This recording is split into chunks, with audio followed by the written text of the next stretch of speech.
So we're gonna start. Tēnā koutou, tēnā koutou, tēnā koutou katoa. Welcome to the SOLA seminars. This is outside semester time, so we're very lucky to have Ray Green join us from the University of Melbourne. Ray is a professor in landscape architecture, who's joining us for a couple of months this summer as a visiting scholar. So please, online folks, make sure to mute your microphones, and then we'll open up the floor for questions. And then online folks, if you want to open your mic and your camera, feel free to do so, or just type in your question, comments in the chat box. Thank you, Ray, for joining us. The floor is yours. Okay.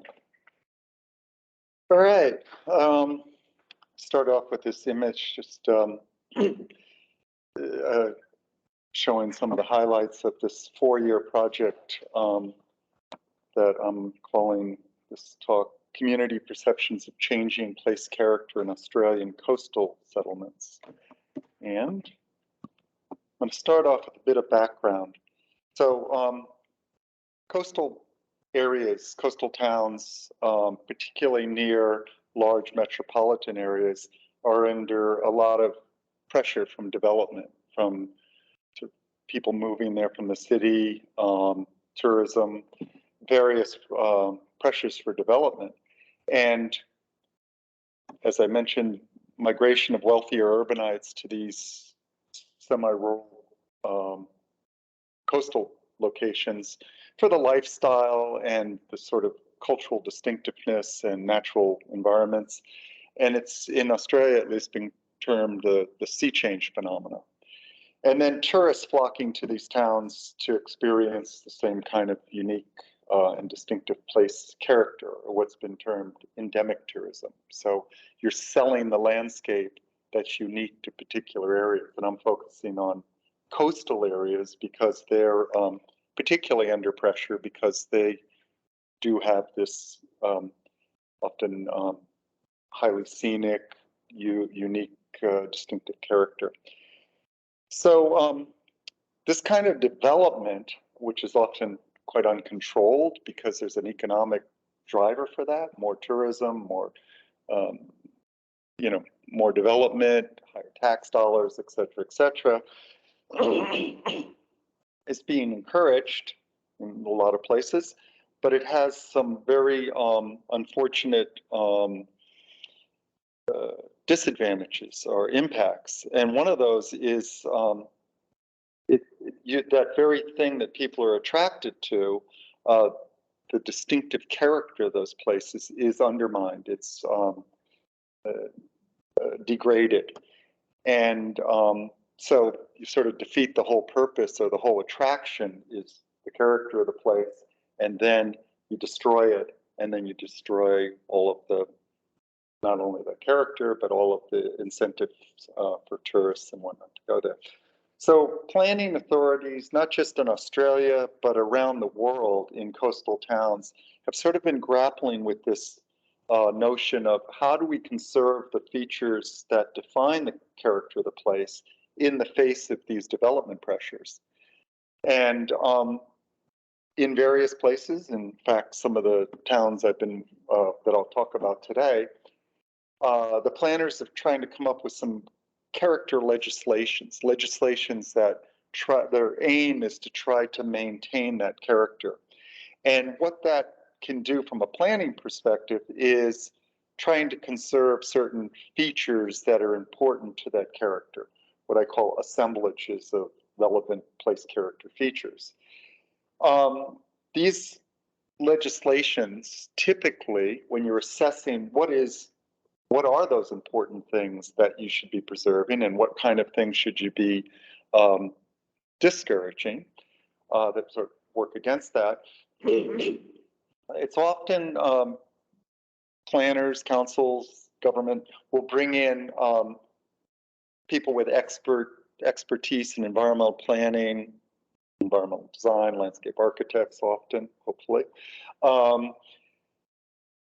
to work out what those elements or features are that are in character and what things are out of character, so they can then develop planning regulations to conserve those features.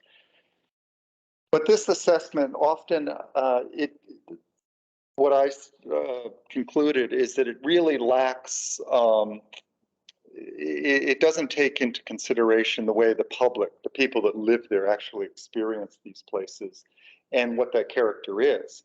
And I basically say that they're the true experts. They're the ones that experience the landscape, have that familiarity over time. So basically, I'm saying they should be the ones that we look at their perceptions and to identify those features. And there's a whole body of literature that I'm sure many of you are familiar with, looking at this notion of sense of place, place identity, genus loci. And this goes back to the 60s, people like Edward Relf and Yves Tuan and whatnot, phenomenological writers. But there's been very little work really done on gaining evidence that would sort of confirm some of those sort of phenomenological, experiential kind of speculation on what those things are. So basically, very little, when I first got into this, it's been done in coastal towns and the dramatic change that was happening due to the sea change phenomena. And but planning authorities often typically reject these kind of perceptually based approaches in favor of the more expert assessments. And their rationale, and that of a lot of the experts that get employed to do this kind of work, is that, well, not everybody possesses the same kind of concepts of what the character is or what's desirable character. And people have different aesthetic values, so we can't rely on that. But my argument is that actually we can rely on that. And you'll see this research, there's actually strong consensus amongst people on what that is. The other thing is that planners often say that, look, the changes that you're often talking about are, the responses to that are basically driven by NIMBY, not in my backyard kind of responses. So we can't really count that because it doesn't generalize to a whole community. Oops. So testimony of the collective value of the conservation of these kinds of features is often found when a new development's proposed and you get community groups band together to oppose that development. They go, and one of the number one things, the first study I'll show you, is that people say it's going to ruin the character of our place. Tourists say that, local residents say it. And so I found, and you'll see in some of the research that I show first, that sort of grounding this, is that the number one consideration of this sort of opposition to this kind of out of character development is that it will disturb this notion of character, which is inherently a perceptual thing, right? So it includes a broad range of natural, built, social features within the places that convey this sense of the character, the place of character. And you'll see through this research that one of the biggest things that these coastal towns, at least in Australia and other places I've done this, in Asia and North America, is that people will buy up heritage buildings, small houses, small buildings, rip them down, and they'll pay a lot of money for the land. They'll rip them down, build up those sites with what people say are out of character or unsympathetic developments. Often they'll build to the maximum what the planning regulations will allow as far as setbacks and heights and whatnot. And along with that is the degradation of the natural environment. So when you develop a lot to the max, you inherently knock out a lot of the indigenous vegetation, et cetera, et cetera. So that's the thing that I have found is the number one concern that people have, this idea of loss of desirable character. And there were really two patterns, types of built features that are most frequently mentioned I was looking at, like, what do people agree on that are the features of the environment that most convey this sense of place or character, and the degree, so that how much those features contribute or detract from the character. And then third is, we'll talk about this a little bit later, but the idea that you're not going to replicate these features in new development. You're talking about new development, change is going to happen. But if you can start to look at the design attributes of those in-character features and start to incorporate those into new architectural or landscape designs, you end up trying to be more compatible with that character. So you're building on rather than just trying to replicate what's already been there. And so it's a matter of planning and design control. So I'm going to look at two towns. First one is Byron Bay. I did this quite a long time ago, and I'm looking at, in that it was really about it was coming up with methodology to look at this issue, but it's really about what do people mean by the character of these small coastal towns. And then a bit later, I got a large Australian Research Council Discovery grant, and that covered about 3 years of research down on the Great Ocean Road, 7 towns along there.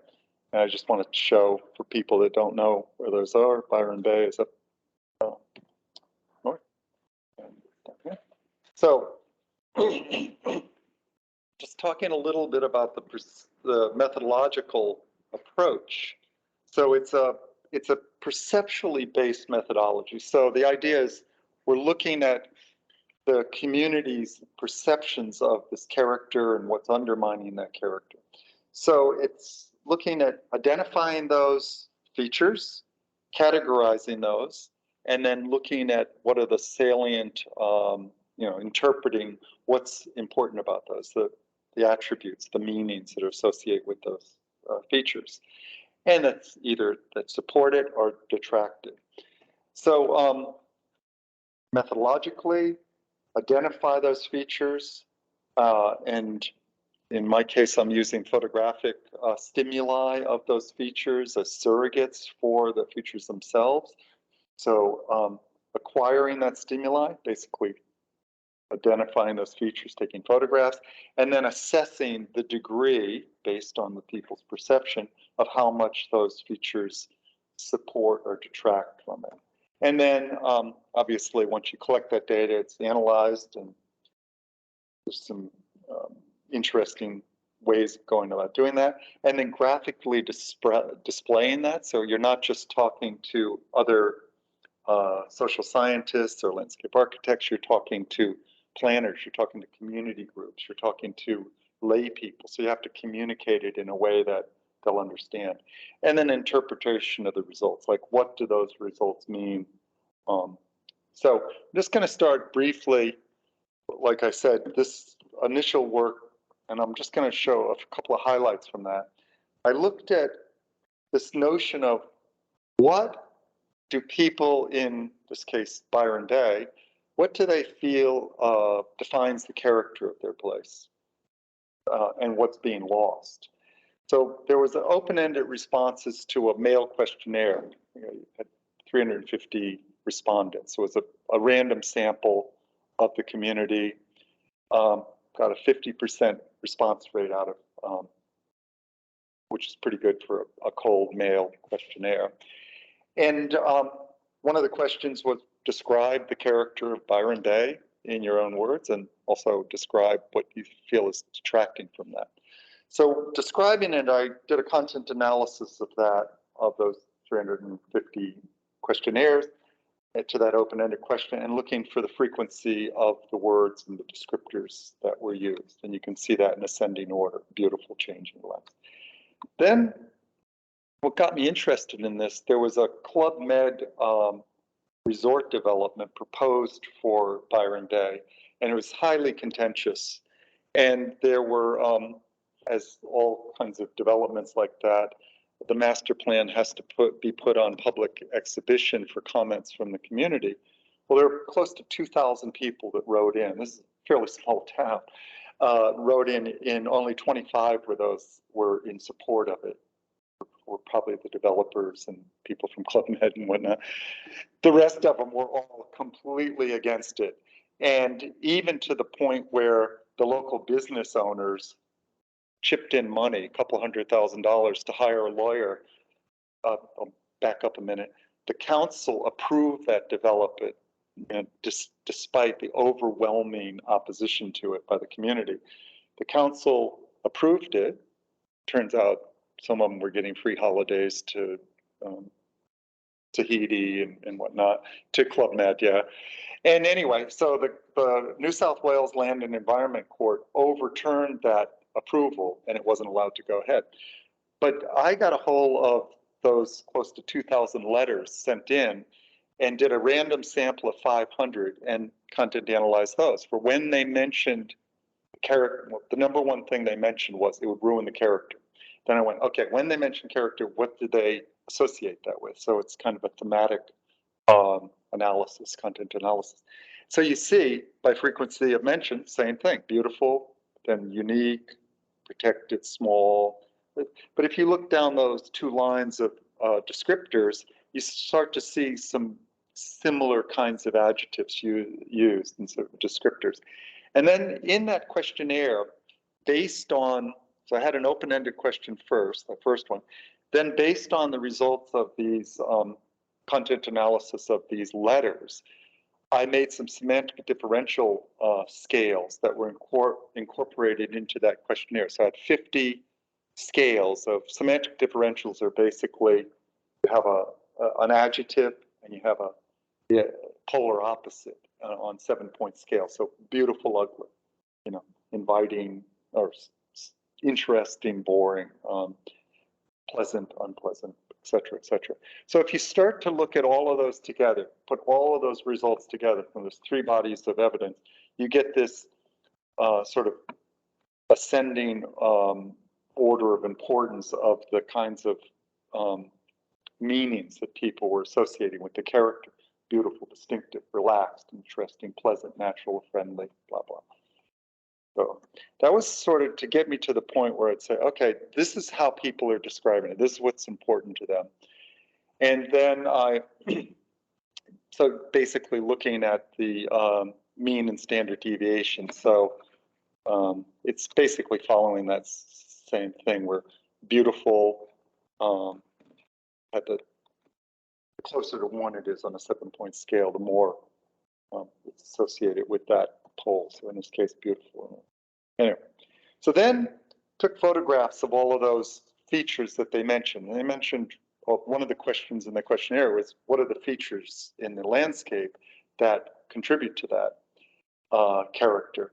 Took photographs of those, and these are names of those photos, and had them had samples of the local residents rate those on those scales that came out of that, the other, you know, questionnaire and content analysis.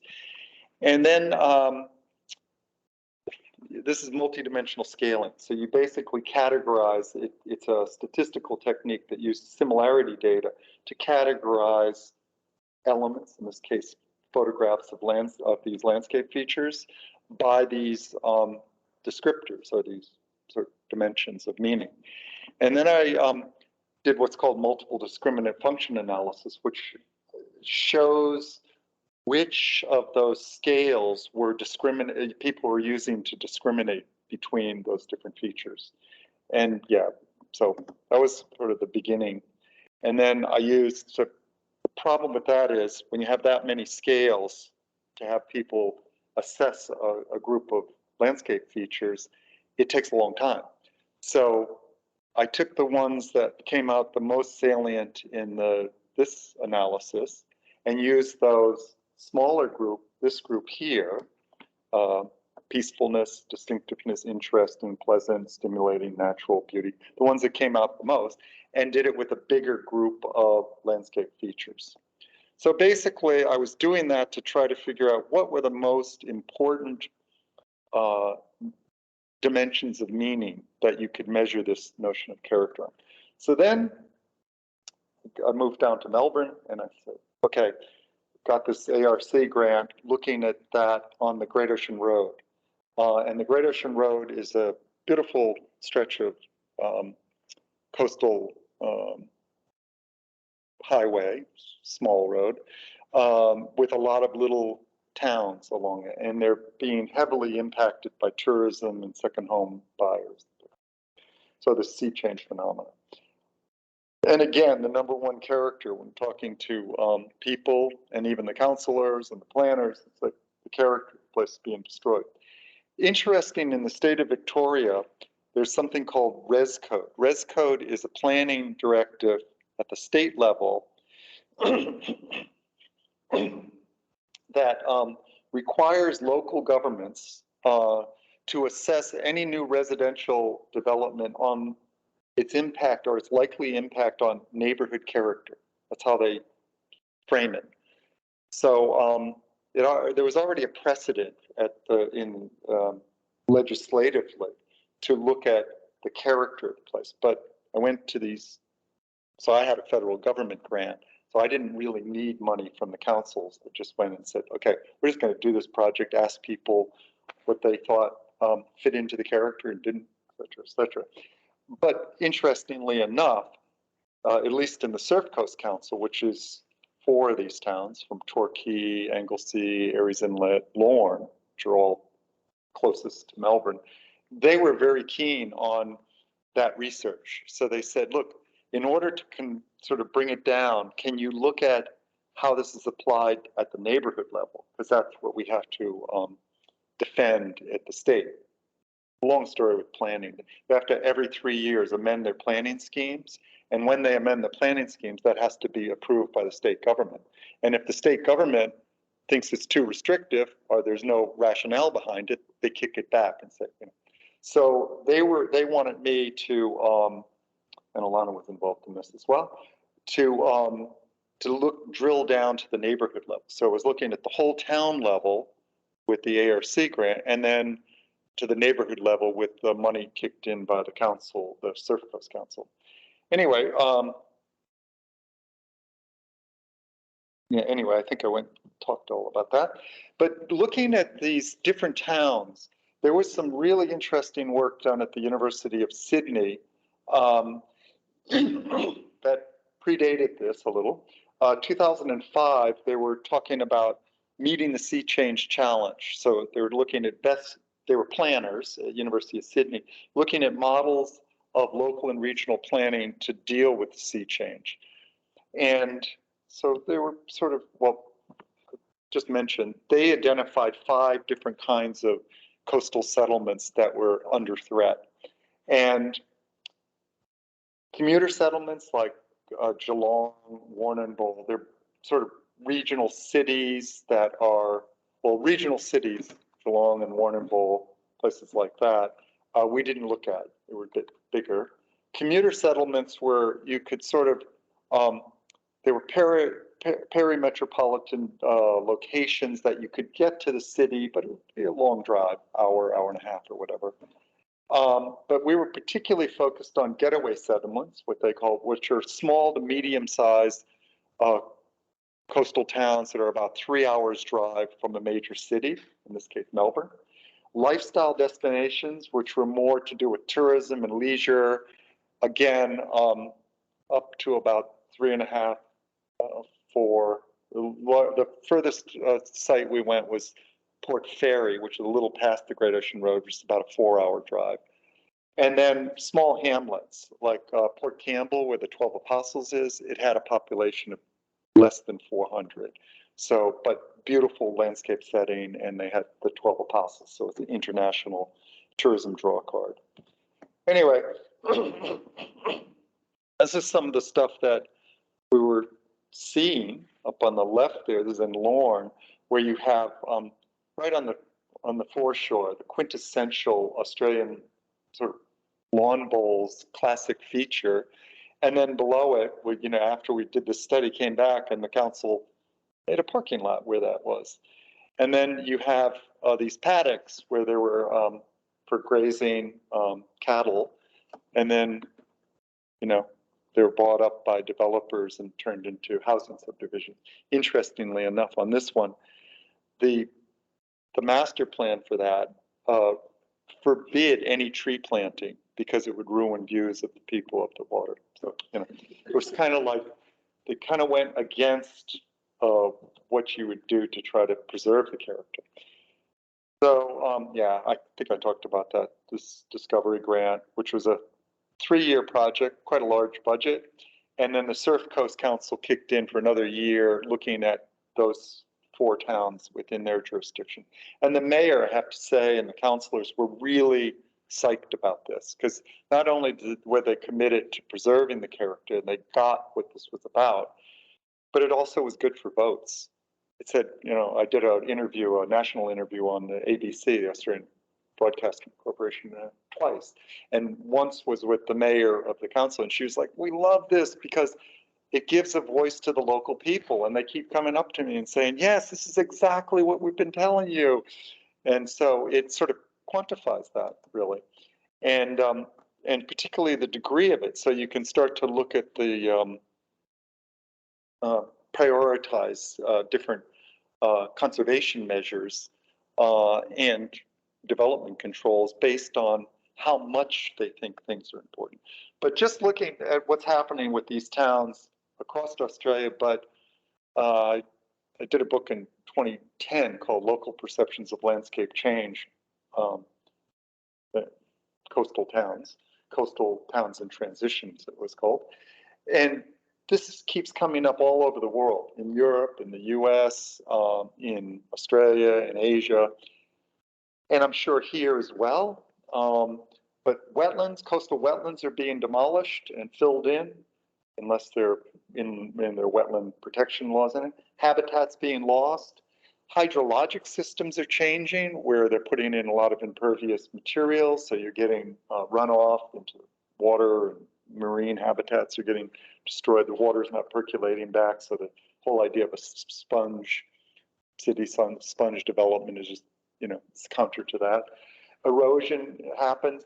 Exotic plants are brought in, and exotic animal species, cats and dogs, so feral animals. And so that has a big ecological impact. And climate change is the big one, because they're coastal towns, sea level rise, more frequent storms, but also bushfires. And a lot of these towns were hit hard in, well, certainly the 1983 Ash Wednesday fires and other fires too. And so they're very exposed. And so it's both water and heat and fire are hitting them from climate change. But there is also difficult in this research to control this or through planning mechanisms, but there's also very distinct social impacts. So this idea of social polarization, where you got these newcomers that are wealthy, a lot of them can work remotely and whatnot, and this has happened during COVID. It's huge impact of people going there and working remotely against the existing residents that might have been there for generations that are not necessarily as well heeled.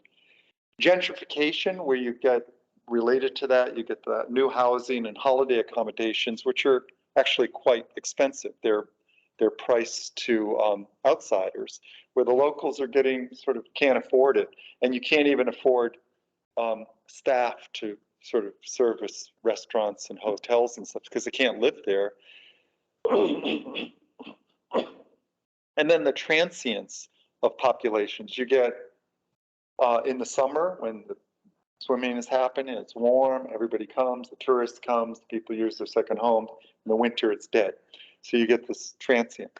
And the sense of community was really starkly evident. That was being impacted, where you had you'd have a neighborhood in these towns where every other house or even more wouldn't be occupied for most of the year.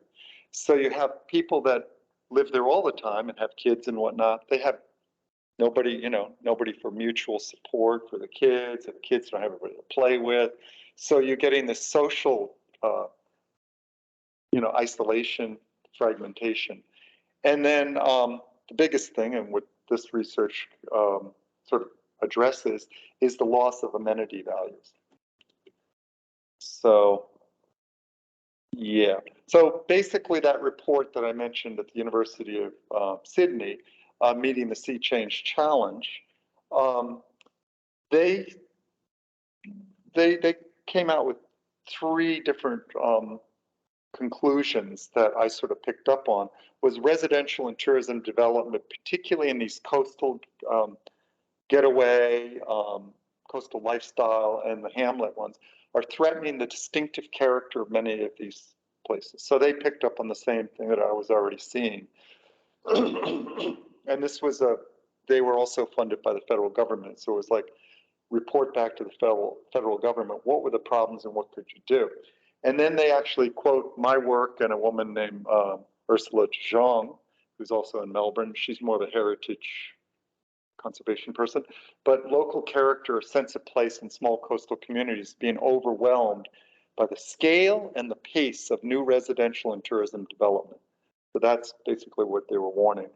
And then they said there's a lack of effective planning tools to be able to preserve and enhance the attributes of the place that are important to the local residents. So I took those 3 and basically used that as a springboard to say to the federal government, well, I'll come in and sort of look at it methodologically, try to come up with methods, and also show how that could be used or tested.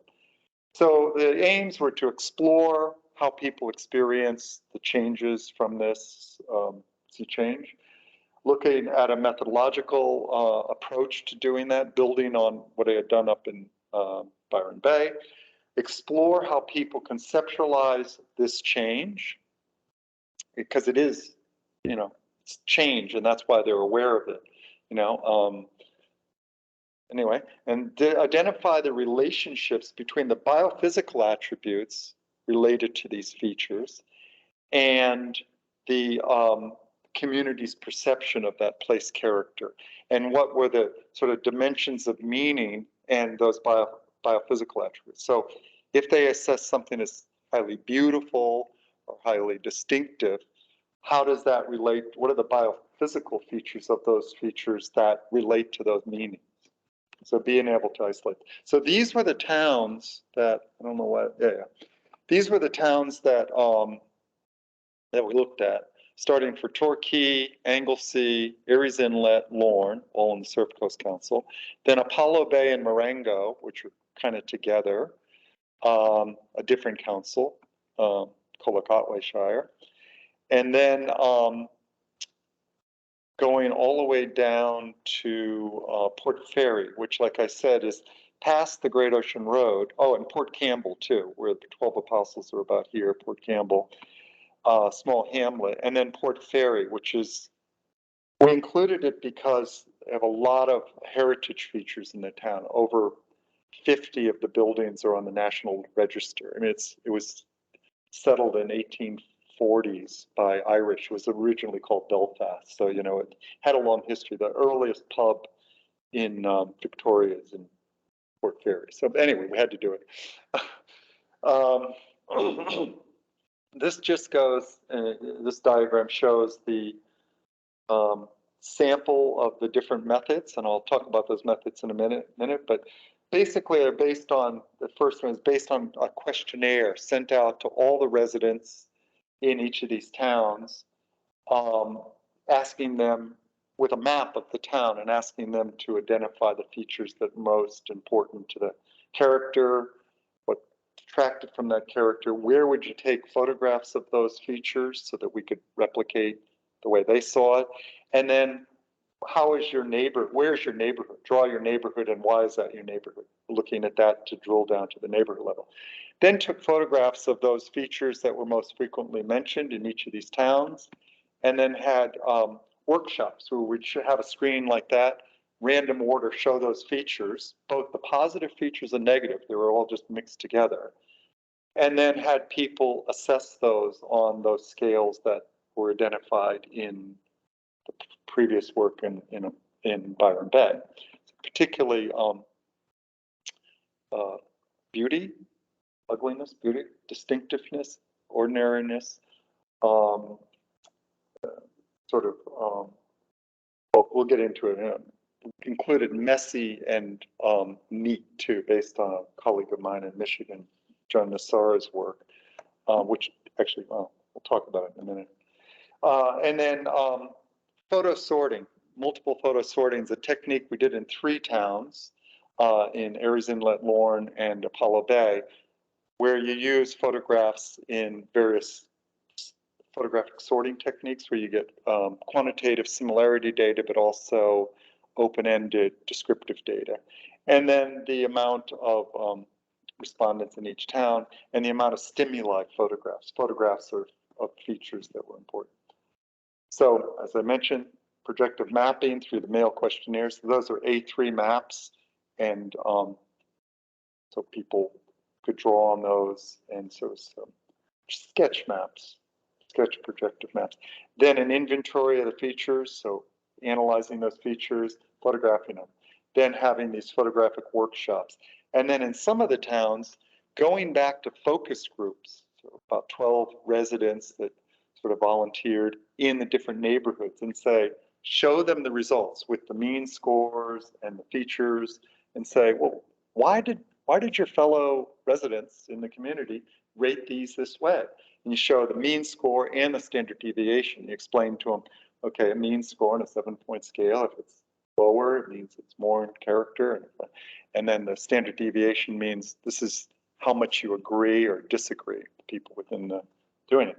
So from that, we basically did a focus group and said, well, okay, what is it about those? So looking for the attributes, people would go, well, that one's too tall. Look, it goes above the tree line, blah, blah, blah. You'll see in a minute. So content analysis, focus group, and the open-ended descriptors and whatnot. A little bit of basic statistical, just, just descriptive statistics. Looking at one of the key one was how much does it fit into the character, 7-point scale, but also beauty, distinctiveness, naturalness, as I mentioned, messy, neat. Multidimensional scaling. So using that photo sorting data, you get co-occurrence data. So you ask people, I'll show you in a minute, basically ask people to sort the photos by similarity, whatever they want, whatever criteria they want to use. And then you go back and you say, why are those similar? And you get quantitative co-occurrence data. So if a lot of people put the same photos in the same pile for whatever reason, that means they're perceptually similar in some ways. If they don't put them in the same pile, they're perceptually dissimilar. Then you can take the words that they use, they associate with the different features, and make some data matrices that you subject to categorical principal component analysis, kind of factor analysis. A long story there. And then through a technique called optimal scaling, you can combine different levels of data and put those together. So looking at the sort of frequency data of the words they use and the similarity data using optimal scaling, you can create these biplots or triplots. And then you can use some stuff like to see if there are any differences, subgroup differences, like different groups, males, females, age group, length of residency, because one of the hypotheses was that longer people live there, they're going to become more familiar with it, sort of surrogate of familiarity, and that might influence their perceptions. And indeed, it actually did a little bit, not a huge amount, but newcomers and people that grew up in cities were less worried about the changes, which makes sense. They're like, they hadn't seen the changes, but people that came from Sydney or Melbourne, they're like, it's not that big of a deal. Where people that lived there all their life or generations, they're like, no, this is horrible, So, so just really quickly, and I'm using this with a lot of my PhD students and other work. I just finished this is a project in India, in Assam, India, just finished up looking at residents' perceptions of vernacular housing and some housing that's new that's not so vernacular. But this is multiple photo sorting. So I have a student in up in Kolkata in India right now, doing it with heritage features in sort of informal settlements along a river, along the Hooghly River. Anyway, so people make, I just threw these up here to show the sort of, this might be one person. You'd say, put these houses in different piles according to whatever similarity you see. And then, okay, why? Why are they that? You know? And then basically you know, each pile, here's one person, you go, oh, okay, they put 6, 51, and 47 in that pile. And they said this about it. And then this pile, they put that and that and that, and they said this about it. So that's where you get your co-occurrence. So if you do that with a lot of people, and a lot of people put 6 and 5 together, well, that's more similar than if only 2 people put 6 and 5 together. Okay. Anyways, and then another technique is called Q-sort. Q-sort comes from personality kind of thing from the 50s, but Irv Zuby, who was one of my teachers at the University of Arizona, pioneered this for landscape perception research. You basically say, okay, take these photos, 56 photos, put them in piles, sort of simulate or replicate a normal distribution. So three the photos that you think are most important to the character, 3 that are least, you know, and 7, 11, and then there's 14. So basically degrees, it's kind of like a rating scale, but the nice thing about this is it's really easy to do. It's very visual. I did it with one of my PhD students with children in Santiago, Chile. We're doing it right now up in Beijing, China, with children on nature in the city. So yeah, and in Thailand, using it in Koh Samui with people who are really illiterate and in their little huts and whatnot, and they can sort of get it. They go, oh yeah, oh, these are here. Oh yeah, these are more important. So it definitely, there's some usefulness in that, and it gives you sort of that. You can get means and standard deviation where the multidimensional scale, the similarity data, it categorizes the information. So you combine those, you get evaluative plus categorization. So I'm not going to go through this too much, but multidimensional scaling is a very interesting technique for categorizing. Principal component analysis is really good for looking at how those categorical data, the words they use, and how they're intercorrelated, because all of this is sort of like a factor analysis, looking at the intercorrelations of variables. Yeah, and you can make these biplots. So you make, yeah, I'll show you in a minute. Anyway, so that was methodologically, we applied that same method to each town. And this is just one town. This is Aries Inlet, beautiful little small town, but being hit pretty heavily with new development. And again, this is in Surfcoast, so they were pretty strict and they were very concerned about keeping that character. So if you look at just purely how people rated these features, a mean of 1, these are ordered according to sort of ascending means. So 1 is like, these are the most in character. And the standard deviation, so the first 3 are all 1 and 0. In other words, they all said, these are absolutely essential to the character. And there's no disagreement. And then, there's a little bit less here, like maybe 1, 2 people, just maybe it's a little less so. And you go through, and all of those first ones are all of the water, of geologic features. There's no cultural features except the lighthouse in that one. Then you get some kangaroo habitat, some hinterland shots, another wildlife. So it's a gang cockatoo, some more. Then you start to get, so it's still the standard, the means are still on a 7-point scale. They're still pretty much like, this is very much the character, but you start to get, you see some landscape modifications. In this case, what we call access to nature that kept occurring. Then you start to see some heritage features, the old lighthouse, the lighthouse keeper's place, other access to nature, dirt roads, Then the first sign of contemporary architecture is this. There's actually a house in there, and it's in these messmate stand of indigenous vegetation. They rated it very high, a little bit higher standard deviation, and if when you drill down in the focus groups, well, that's really exposed for bushfire danger. I mean, that house will burn. Then this is right in the town. It's a art gallery, but it's, you know, it's got vegetation, indigenous vegetation around it, the articulation of the architecture. Then you have some vernacular architecture, which these are the things they're buying up and ripping down and building big McMansions.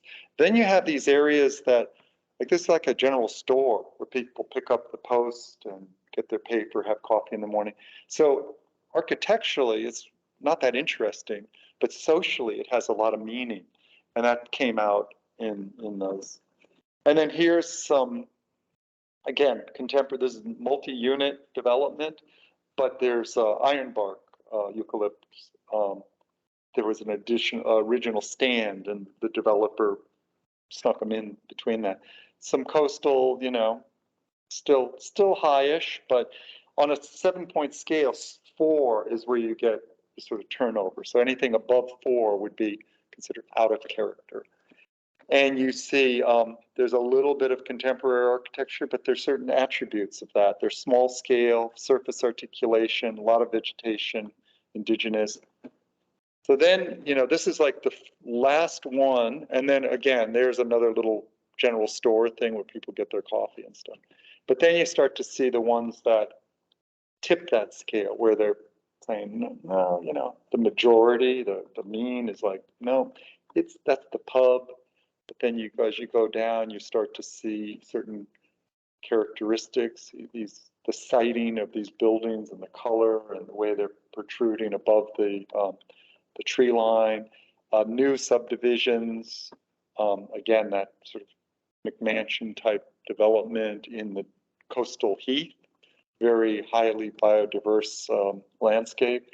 Then as you go along, you see more and more of these massive kind of developments, no vegetation, it's all been cleared. And then this one is interesting. They call it the pole house. That and the one below it, which is right above it. They're very unique. So you see the standard deviation was a bit higher, but it's rated pretty low. But it was interesting because that one, for instance, is right on the ridge line. So while it may be, you know, not as architecturally, I mean, it's weird because it's on this kind of slant, but it disrupts the ridgeline view. And the same with these kind of developments. And you see the worst are some of these, and actually power poles. So when you start to look at individual features and in the focus groups, how did people, you know, you show them you say, okay, here's a development, people gave it this score, this is kind of standard deviation, what is it about it? And then you content analyze the open-ended response. They go, well, the colors are good. Set in vegetation, native species. It's screened by that vegetation. The roof lines are reflective of sort of historical precedent. It's timber, small footprint, low rise, no front fencing or side fencing. In contrast, same town, one that rated low, people go, it's the boxy form. There's no, you know, there's all this fencing around it, you know? There's no vegetation. Since then, they have planted vegetation. I'd say that now that it's growing up, it's probably rate much higher. Urban in character, unfinished looking, no eaves, just box. So you get these negative sort of attributes where a good architect, you give them those and it'd be the beginning of the brief. You say, okay, I want you to look at designing, landscape architect, designing this lot to have embody those attributes and stay away from these attributes. Anyway, when you put all of those together across all the neighborhoods, you get the same, this is by ascending order of positive attributes and negative. Scale, vegetation, particularly indigenous species, blah, blah, blah. You see, you can look down and you can see those various attributes. Here's another town, this is Lorne, being heavily impacted by tourism and second home development. And again, you see the same pattern. We didn't expect this. These are rock formations down at the beach, along right on the coast. And they're very sculptural, very interesting visually. And, okay. And then road and waterfall. So again, natural features and features of the ocean and the bush, fern tree, and then some historical features, and then here's your first example of more contemporary architecture, which again is screened by vegetation. That's sort of a reconstruction of an old hotel. Here again, not particularly visually interesting, but that has been a pub since the 1954. And it's always been sort of a hip pub, and a lot of hipsters in the 50s, and then bikers and whatnot. There's an old movie theater, Deco. There's that bowling green in Lorne, which is now a parking lot. So then you start to see the negative features. Again, the sort of uncontrolled commercial development. And you start to see the big boxy units coming up. Yep, that was an interesting one. Whole story with that too. And you see the same pattern in each town. Large McMansions-type developments, multi-unit developments, power lines. So this is combining, I said, the multidimensional scaling, perceptual map, which are each of those points represents a photograph of the features, and each line or vector represents sort of a descriptor that people use, and that's generated from the principal component analysis, and the location of the features is through the multidimensional scaling. So you see these break down into different neighborhood groups. You use hierarchical cluster analysis to sort of figure out how those group together. And you can see that these groups have distinct types of features within them. And I'll just give you an example. Whoa. Yeah, so these are just a few of the features. So group one, which is down here, is these sort of natural features that came out, and then heritage features up here, group two. And then over here, multi-unit developments that I didn't like. Some older housing, and then 5, these foreshore development type things. And finally, 6 being the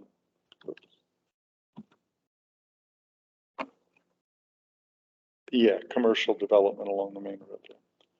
Anyway, so it just gives you an idea. So if you were to look at just one of those groups, these are the kind of features. And you see the scores are these are very much part of the character of the place. And again, each of these pictures has a story, like people that were blocking their views from the new McMansions. Actually, we're trying to poison these, going out and poisoning these stunning blue gum. Anyway, so you see they're kind of clustered together. And if you take the way they describe those and aggregate the descriptors for all of those features in that group, comes out they're natural, they're beautiful, they're vegetation, forest, beach, coastline. And if you look and aggregate the scores for all of those features, it's very high, 1.27, and a very low standard deviation. Everybody agrees, yeah. But then if you look at the other end of the spectrum, so again, it's measuring the perceptual discrimination between these. And you see these are on the other end, and those dimensions, if you wanted to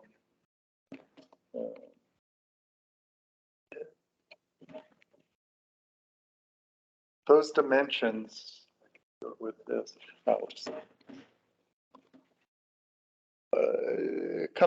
differentiate those by dimension 1 is it's the built to natural landscape. So down in the lower left-hand corner where the forests are, that's more towards the natural and the unchanged.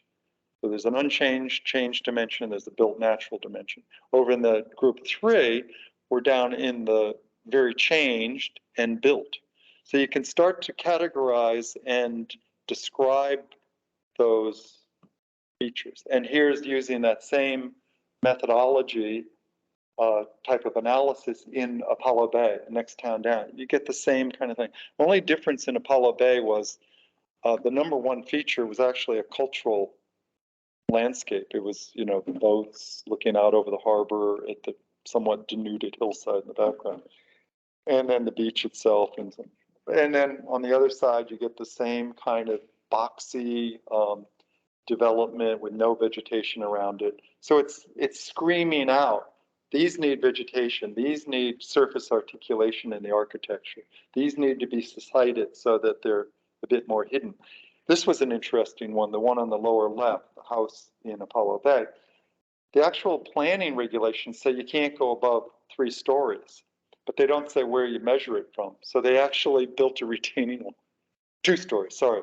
You're not allowed to go above 2 stories, but they went to 3, but then planners come out, they go, okay, well, you build a retaining wall, and so it is actually technically, yeah, I know. So developers were pretty sneaky. Although I did get developers calling me and saying, look, I want to do a new subdivision. Can you give me any advice of how we can design that to fit in with the character of the place?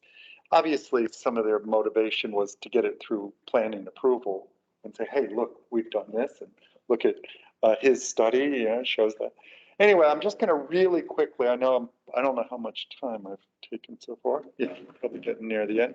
Just going to quickly give you a little bit of a show of across the 7 towns on how these different features grouped into different types, so like a typology of character defining features or features that were out of character. This is interesting because in 2 of the towns, so many people put their arrows, their places that were important to the character as indigenous vegetation, or in vegetation in general, but indigenous vegetation.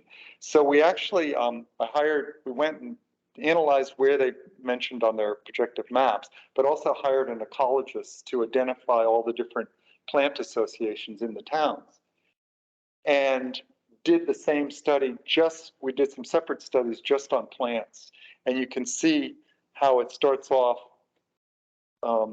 grass trees, Anthorea, Eucalyptus messmates, Muna, Melaleuca, blah, blah, blah, 500-year-old trees. Whoops. Well, I'll show you later. But the third one, the Muna trees, number 3, actually there's another one, which is from across the river, but from a resort where there's exotic vegetation with palms and whatnot, that's juxtaposed that, which came out really low. Geologic features, obviously the 12 apostles and some of those, but in every town we had these geologic features. Water bodies and water features and wetlands came out really high. Beaches, obviously, that's the big draw card for these towns, the big magnet. Wildlife came out quite a bit, and even in some instances, like where on the lower right, the heron, the council later built a boardwalk there and said, okay, we weren't even aware that this was kind of attraction, so they made it accessible. Lawn with the king parrots. Anyway, vernacular architecture, this is the kind of stuff that's really in danger. People are going and buying those up and building big developments, and in the process ruining the character and also degrading the landscape.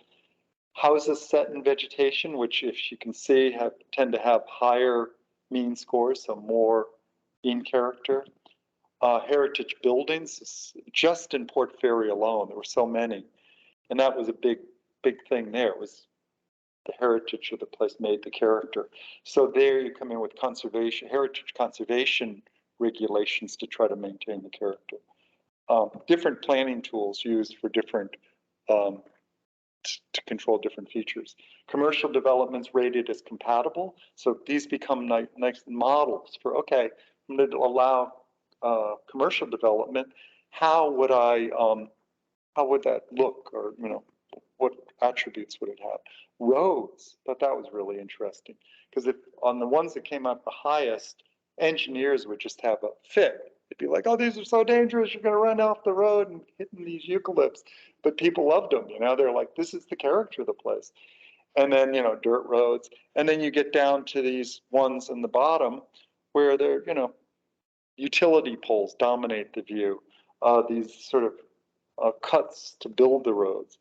The third one over from the bottom, there's sort of jazzy lines in the crosswalk in the road. This is in Port Campbell, and everybody's going, this is something you'd see in Melbourne. This is not Port Campbell, you know? And, you know, you had a landscape architect from Melbourne do it, and they're just like, they don't get it, you know? Views, obviously views of the water were really big, and coastal geologic formation. Then what I call, and other people, McMansion-type developments, and you see they're all very low. And sort of like if I was a planner, I'd go, well, anything I see like that trying to get approved, I'd be like, no, this is not, make it look like more of the ones that are been approved. Multi-unit dwellings that were rated, you know, incompatible, they just don't fit in for various reasons. No vegetation around them, big. Just to wrap it up, I won't get into kind of a whole nother lecture, but that was drilling down to the neighborhood level. We're literally got hundreds of these projective maps where sort of said, okay, draw your neighborhood, identify the features within it, and what are those features, and then why is that your neighborhood? Just did this fairly recently in Melbourne, in a very leafy neighborhood in South Yarra near the CBD, and very interesting how people identify their neighborhoods in cities. Yeah, okay. Really quickly, these are the kind of things that came out looking at how people describe their neighborhoods. The impact of the research, just to finalize, in 5 of these towns, in the Surf Coast and in Apollo Bay, they actually amended their planning schemes in line with the results, and they included the reports from each of the towns as an appendix to justify that. Local groups and councils were using sort of the results to go against, well, to argue at VCAT, the state planning authority, about developments they rejected or communities didn't want. Developers asked, how could you use these attributes in new developments? Areas of natural environment, there was some access to nature put in. Scholarly publications of books, some journal articles, conference papers, and news coverage, a lot of newspaper articles and radio interviews and whatnot. And I'll leave you with this one. This is a cartoonist from the late 60s, San Francisco cartoonist, Robert Crumb. Mr. Natural was his thing. But anyway, he did this poster that I saw at a friend's house a long time ago called A Short History of America. And it really summarized, I think, what happens when you don't have effective planning and landscape and architectural controls. You have this sort of bucolic, natural, and, you know, sort of pastoral landscape, and then you end up down in the lower right with chaos of wires and architecture, and so you lose the character of the place. And on that note, these are just some of the references that came out of that Australian planner, environmental psychology, places, book with Springer and whatnot. I mean, that's that. I'll leave that. Thank you so much. No problem. Any questions from the floor? And oh,